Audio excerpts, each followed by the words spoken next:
Bonjour à tous et bienvenue sur la chaîne YouTube du collectif Les Mots du Silence. Cette semaine, avant tout, j'ai un gros service à vous demander. Il faudrait que vous invitiez vos amis Facebook à liker la page du collectif et à la suivre, tout simplement parce que vous avez sûrement des victimes qui n'osent pas forcément parler dans vos proches et qu'en fait, on pourrait les aider. Et voilà, le but de la page, c'est vraiment de devenir un endroit de partage comme on fait actuellement, pareil dans la boîte email, etc. Et on veut vraiment toucher plus de victimes.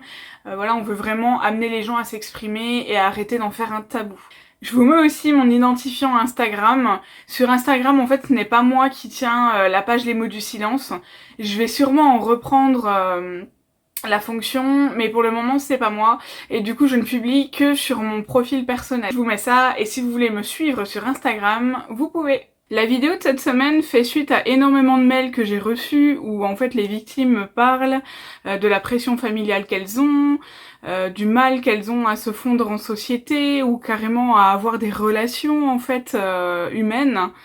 Et j'ai trouvé ça important de donner 3 clés pour avoir une vie épanouie et surtout une vie heureuse, parce qu'en fait je me rends compte que les victimes ont tendance à vraiment s'ancrer sur les personnes lambda. Pareil, c'est pas péjoratif quand je dis ça, mais quand on est victime, souvent on a la sensibilité qui fait qu'on ne peut pas forcément prendre les clés qui correspondent à tout le monde. Quand je parle des clés qui correspondent à tout le monde, je parle des clés que nos parents peuvent nous enseigner, des clés qu'on peut apprendre aussi à l'école ou en société, au travail ou autre, qui ne sont pas forcément valables en fait pour les victimes.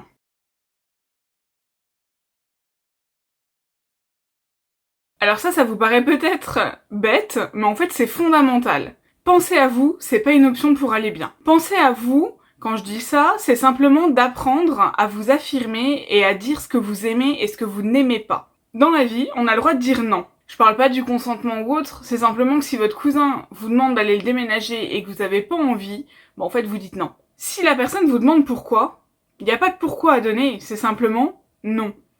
Et ça, je sais que les victimes, on a un petit peu de mal avec ça, et les gens en profitent énormément, c'est « Bah ouais, mais dis-moi pourquoi tu m'as dit non, et moi je te trouverai une solution pour que ça se transforme en oui. » Non, pensez à vous. Quand vous dites non, c'est non. Et si dans un premier temps vous avez dit non, ne surtout pas en oublier la raison. Et si votre non se transforme en oui, c'est que vous en avez eu envie, mais pas qu'on vous a persuadé que vous en aviez envie. Et ça, c'est vraiment fondamental.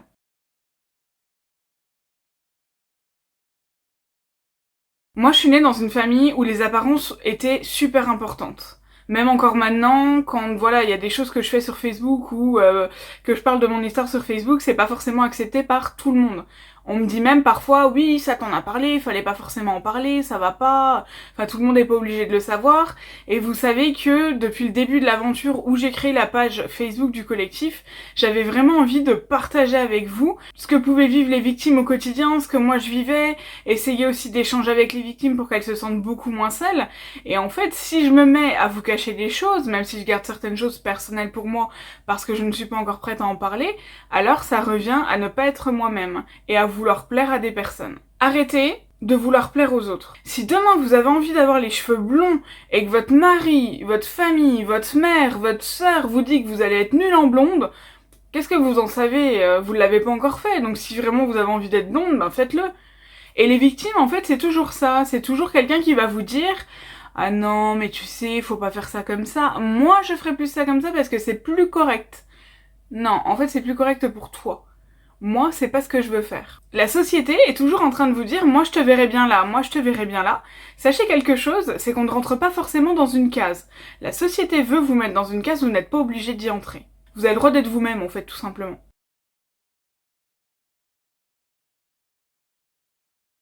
Ça, c'est le dernier point. Apprenez à prendre soin de vous. En fait, ça réunit les 2 premières étapes. Arrêtez de vouloir plaire à tout le monde, pensez à vous, simplement en fait construisez-vous en vous demandant ce qui fera votre bonheur. Ça paraît tout bête, ça paraît pas compliqué, et pourtant quand on est victime, comme on n'a pas eu les mêmes bases que tout le monde, on s'est pas construit de la même manière. Un enfant, il sait qu'il aime le jaune, ensuite il va savoir qu'il aime le bleu, que les deux mélangés ensemble, ça va faire du vert. Et ben en fait, quand un adulte vous a cassé votre enfance et du coup vous a cassé tous vos repères, vous arrivez à l'âge adulte, en tant qu'enfant bien sûr, vous arrivez à l'âge adulte, sans réellement savoir ce que vous aimez ou ce que vous voulez dans la vie. Vous allez me dire c'est le cas de beaucoup de personnes. Alors oui, mais une victime n'a pas confiance en elle, une victime ne sait pas ce qui est bon pour elle, une victime est cassée. En fait, une victime n'a pas eu d'enfance. Donc le problème, c'est souvent que les victimes ont tendance à écouter les gens pour savoir ce qui est bon pour elles ou leur bonheur. Si vous savez pas si vous aimez la poterie, vous avez qu'à essayer.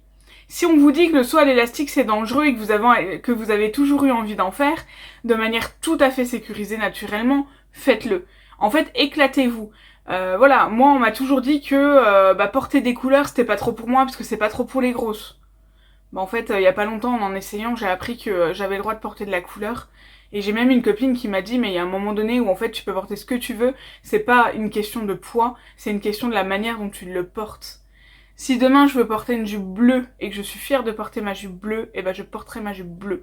Et même si on me dit t'es trop grosse, faut pas porter de la couleur, et ben je le ferai quand même. J'ai des goûts un peu bizarres pour certains, et ben c'est pas grave, on n'a pas tous les mêmes goûts, et moi mes goûts, ils font mon bonheur. C'est des exemples qui vont vous paraître banals, c'est pas une vidéo très longue, mais en fait c'est vraiment quelque chose qui est récurrent. Et franchement, en tant que victime, je pense que vous avez assez souffert comme ça pour qu'on vous dise que ça ou ça, vous n'avez pas le droit de faire. Tant que vous ne faites de mal à personne, vous pouvez faire tout ce que vous voulez. Rien n'est impossible.